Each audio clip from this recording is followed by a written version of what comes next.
Welcome to the NewsHour. An extraordinary display of military might on the streets of central Beijing today as China's president, along with the leaders of Russia and North Korea, marked the 80th anniversary of the defeat of Imperial Japan.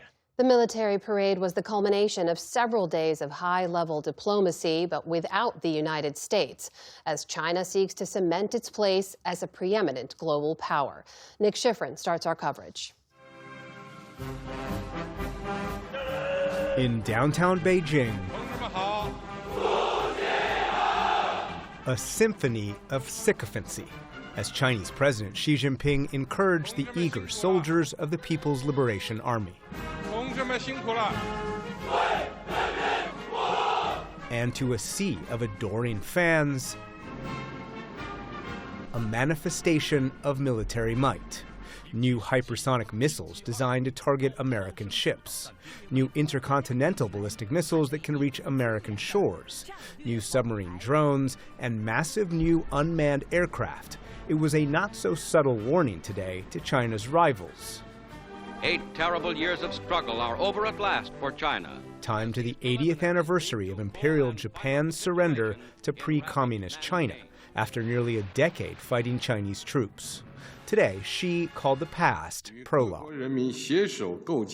They fought for the survival of the country. Today, humanity again faces a choice between peace and war. The rejuvenation of the Chinese nation is unstoppable. They were hoping I was watching, and I was watching. In Washington, President Trump praised the parade's pomp and Xi Jinping himself, but accused Beijing of ignoring America's role in defeating World War II Japan. I don't believe that America, that the United States was acknowledged for helping China to gain its freedom. But the freedom that Xi envisioned today was from what he calls U.S. hegemony, and for that he brought allies. This was the first ever in-person meeting of Xi, Russian President Vladimir Putin, and North Korean leader Kim Jong-un. Today, Xi and Putin, both 72 years old, joked as the cameras rolled that technology could allow them to live to 150, or even, quote, achieve immortality. Last night online, President Trump wrote that the three leaders were conspiring against the U.S. Today, Putin laughed that off. The U.S. president is not without humor. We all know this well. Everyone expresses hope that the position of President Trump and the position of Russia and other participants in the negotiations will lead to the end of the armed conflict. Armed conflict in Ukraine, where the axis of autocracies has been activated. China provides the vast majority of machine parts to run Russia's weapons production. And North Korea has provided Russia more than 10,000 soldiers to fight Ukraine, as shown recently on North Korean state TV.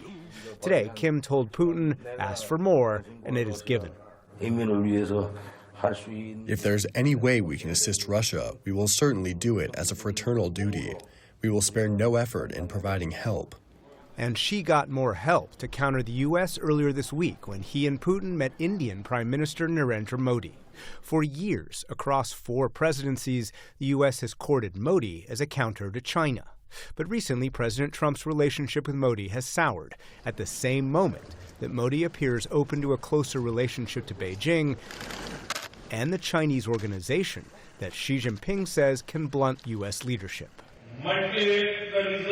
The Shanghai Cooperation Organization can become the guiding light for multilateralism and an inclusive world order. For a perspective on today's parade in Beijing and the gathering of leaders from Russia, North Korea, Iran, and others over the past few days in China, we turn to Kurt Campbell, the former Deputy Secretary of State who was the chief architect of the Biden administration's policy toward Asia. Kurt Campbell, thanks very much. Welcome back to the NewsHour. Let me start with the where we ended our story, which was Prime Minister Modi embracing the Shanghai Coordination Organization, really one of the tools that Xi Jinping is using to try and counter U.S. influence around the world.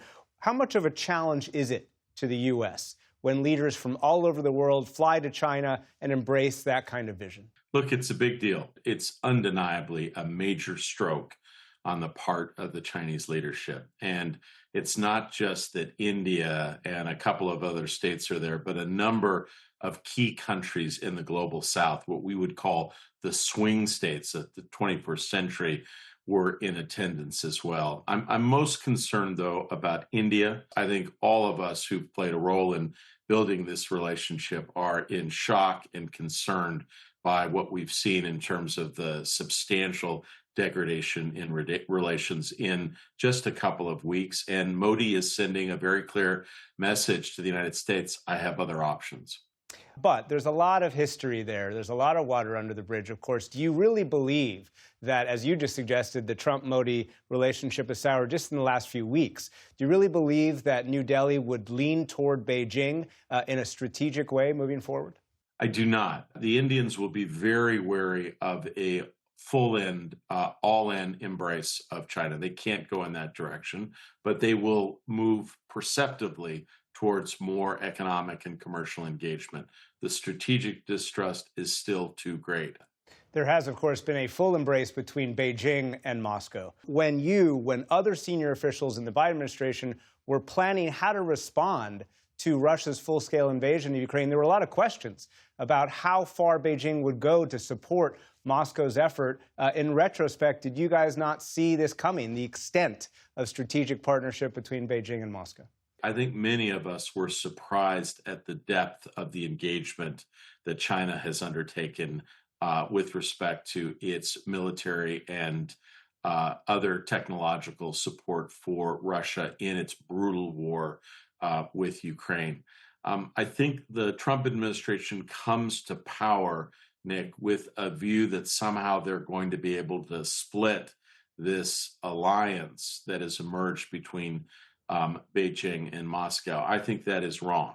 The best approach is to put pressure on China with respect to its energy purchases from Russia, but also gather our partners around us. And I think the juxtaposition of this remarkable gathering that Xi has put together in Beijing is the relative disarray of American partners, all of whom are deeply anxious about the trade negotiations they've experienced with Washington over the course of the last couple of months. Southeast Asian officials described to me surely as a frustration with the Trump policy when it comes to tariffs, but they see a continuation of regional policy, of the alliance structure especially, that the first Trump administration started, that you accelerated, and that continues with this Trump administration trying to create more alliances to counter Beijing. Do you see a continuity when it comes to the military efforts, at least in Asia? I don't. And in fact, I don't see what you described there, Nick, really very much at all.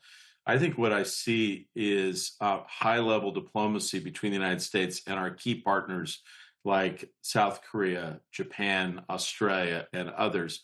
Most of those discussions are just filled with friction, and there is no real alignment on joint efforts to work together beyond just the narrow military realm. Back to the parade today, Kurt Campbell.